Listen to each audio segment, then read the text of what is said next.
But we need some system for permanently identifying safe people. Most of us are never going to blow anything up, and there's got to be something better than one of these photo IDs, a tattoo somewhere maybe. The Saudis used an American device to scan the eyes of travelers. I wouldn't mind having something planted permanently in my arm that would identify me. If we don't do something, people are going to stop flying. If they stop flying, and I don't go to the Giants games, it means the bastards have won. Humans injected with a tiny chip holding the key to all of their private information. But as you're about to see in our CBS 46 investigation, it's not fiction. In fact, it's being marketed in Georgia as life-saving technology. So why do some experts say it's potentially deadly? CBS 46's Kim Fettig investigates. It's used in key cards, prepaid tolls, even checked luggage. It's called RFID technology, or radio frequency identification. Small chips that store information. So here's the chip. And now that same technology is literally available in the flesh, with chips injected right into people's arms. It says it burns a little bit. That's about it. Atlanta firefighter John Santola was injected with the chip about the size of a grain of rice.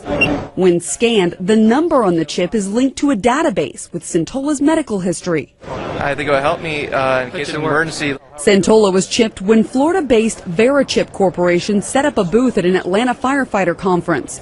They market the chip primarily for safety reasons, storing medical information for first responders, Alzheimer's patients, even children. And it is the only product that has been approved by the FDA for this specific purpose.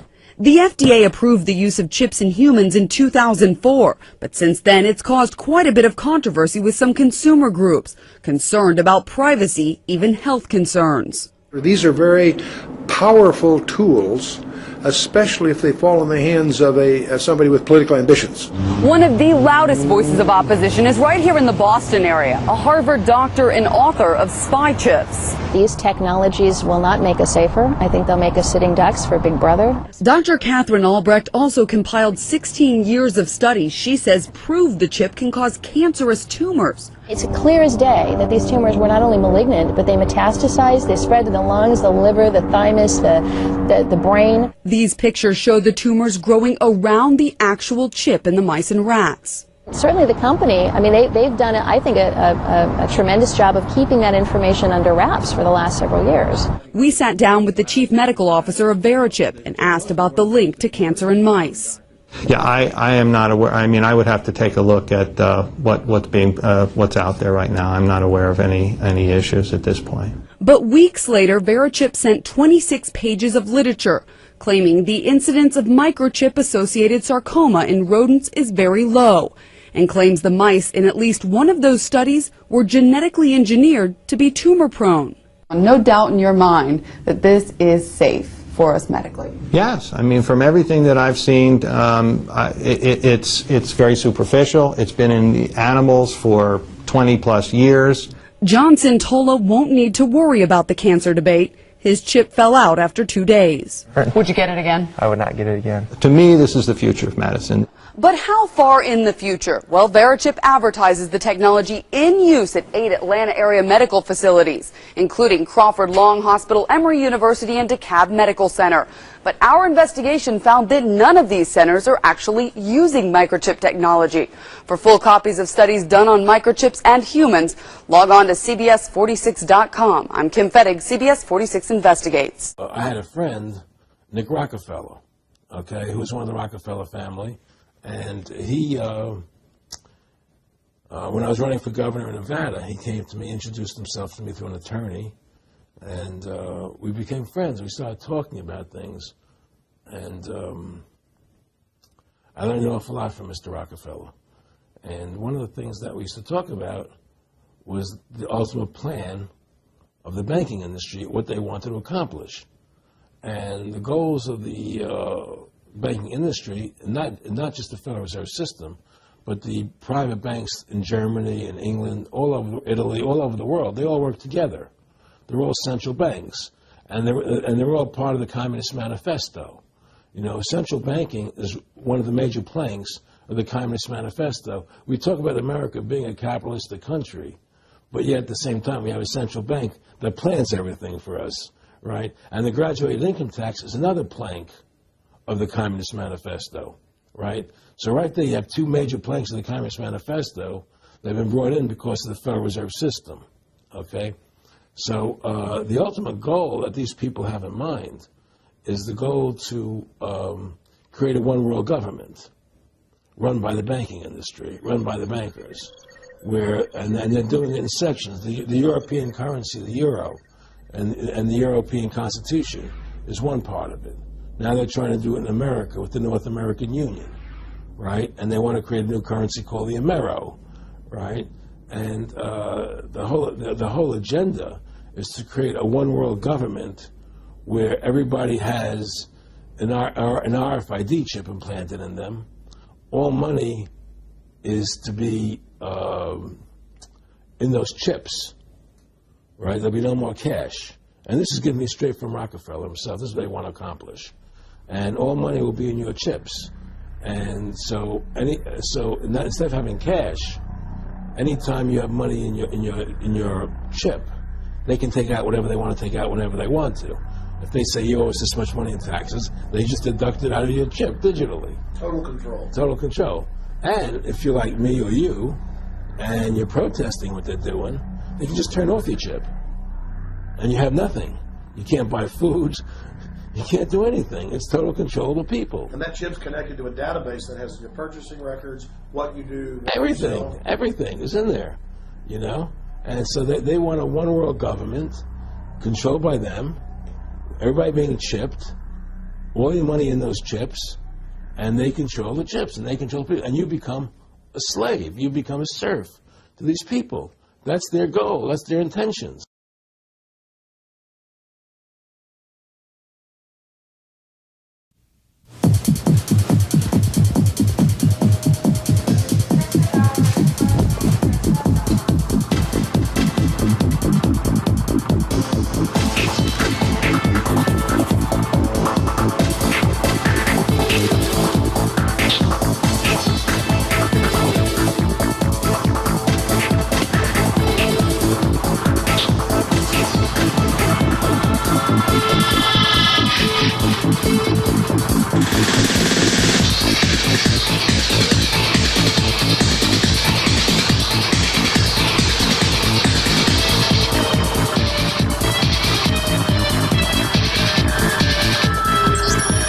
Excuse me, sir.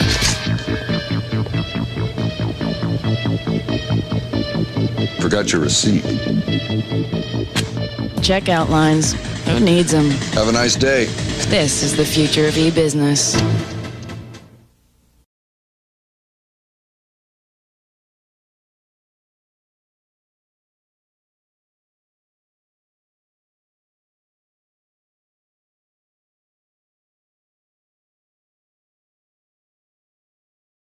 The technology is a medical marvel, but critics warn that amplifies ambient electromagnetic energy from the reader devices. And if you have one of these things in your arm and you get within range of a powerful electromagnetic field, it can actually burn you. Kill you if you get out of line.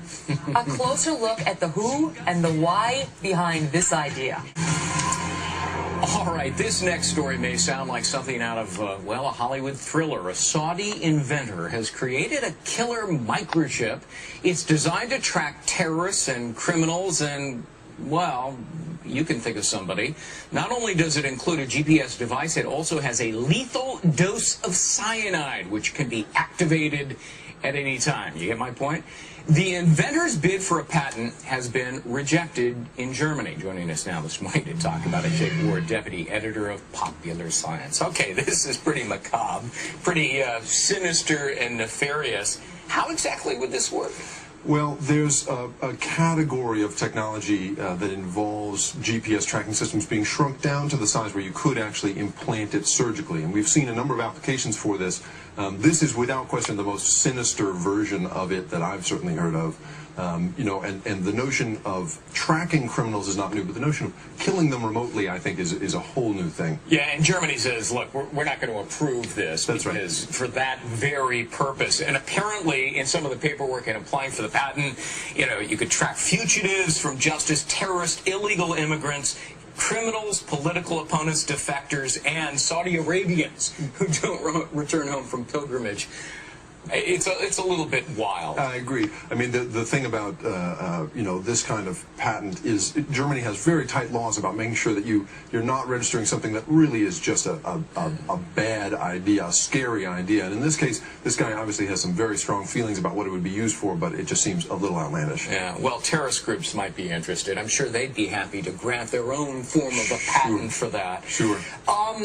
The bigger world, though, of GPS, talk to us about how it's being used to, for example, track sex offenders? Sure. The Washington State Legislature right now is considering the possibility of registering perhaps 100 sex offenders with a GPS chip that's implanted in their shoulder because they found that a few of them have been wearing them on their wrists and then have cut them off, which just defeats the purpose. And so, but the larger world of this technology is actually pretty happy stuff. I mean, there is new technology for tracking Alzheimer's patients, you know, who may wander away. Right. Sure. Tracking the vital signs of professional athletes from the sideline. You know, there's been a couple of cases in which, you know, football players have collapsed of heat exhaustion, and seeing the early warning signs of that, there's technology that sort of allows you to do that remotely.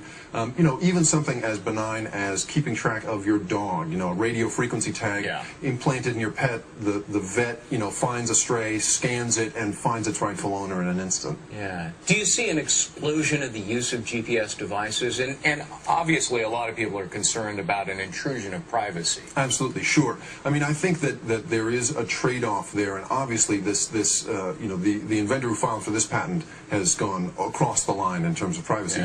But you know, the use of GPS in the future will allow you to, you know, you'll never lose your wallet again. You'll never lose your keys again. It's that kind of stuff where you're going to, you know, you'll be able to beep any object you own, you know, and find it in the house. And so, you know, there's the vicious expression, and then there's the really, really helpful expression that I think we'll see in the future. You know, I lose socks in the dryer. I don't know how that happens. Maybe that would help me in that regard. Thanks. Jake Ward, Deputy Editor of Popular Science. Interesting stuff. Thanks very much. I've got my little buddies microchipped. Baby Do you really? Basha. Yeah. Yeah. I do, just in case they get away, and then you bring them and you take them to like the checkout counter at the grocery store, and you scan them, and then they say, I belong to Megyn Kelly. That is very cool, yeah. Microchip has been approved by the FDA as a Class II medical device in order to identify high-risk patients in an emergency situation. It's elective, it's voluntary, and it is certainly critical to the evolution of information technology in healthcare. Go ahead. You have one in your arm right now. That's correct. Where is it? It's in. Is there a vast RFID conspiracy out there that is they would say this is a slippery slope. This is the first thing. This is where you lull us into a false sense of security. We all get these things. And then the next thing you know, I don't know, it's making like Soylent Green. Like the Trilateral Commission, or the whole world gets taken over, like in Terminator 3 or something. Is anything? I mean, do we need to worry? There's no conspiracy, Joe. You sure? I'm sure. I'm looking at you. I'm looking at your eyebrow. More now of our special coverage here tonight, life in the U.S. in 10 years' time. By that time, there may be all kinds of new ways to safeguard and identify all those things that make each of us unique, our faces, even our fingerprints, even our eyes. Here now with more on the future of technology, NBC's Tom Costello. The year is 2017. You're rushed to a hospital unconscious with no ID or medical history, but thanks to a microchip under your skin, it's all there. Science fiction 20 years ago, but a biometric reality today. The technology is based on answering one simple question. Am I who I say I am? Already, fingerprints and iris scans verify passenger identities at airports. Within 10 years, that technology may be even more widespread. And look for more complex facial recognition programs that scan a crowd of thousands looking for a single terrorist. Today's facial recognition software starts with the eyes. Then it maps out the contours of the face and compares that against a database of millions, a database that's growing by the day. What's next? At the University of Bath in England, researchers predict big changes for consumers. I think it is possible to free us completely of our wallets and keys using biometric technology, if that's what people want in 10 years' time. In fact, it's already here. The latest home security locks use fingerprints to control deadbolts. And at the Jewel Osco grocery store in Chicago, some customers pay using their fingerprints. No paper or plastic. You don't really need anything other than your hand, and you already got that with you. So will future department stores scan our irises, like in the movie Minority Report, then offer products catered to who we are? Hello, Mr. Yakamoto. Welcome back to the Gap. Experts say that technology is here now. The challenge is to safeguard our privacy in a brave new world. Tom Costello, NBC News, Alexandria, Virginia. Today we celebrate the first glorious anniversary of the Information Purification Directives. We have created, for the first time in all history, a garden of pure ideology, where each worker may bloom, secure from the pests of vain contradictory thoughts. Our unification of the laws is more powerful a weapon than any fleet or army on earth. We are one people, with one will, one resolve, one cause. Our enemies shall talk themselves to death, and we will bury them with their own confusion. We shall prevail. On January 24th, Apple Computer will introduce Macintosh. And you'll see why 1984 won't be like 1984.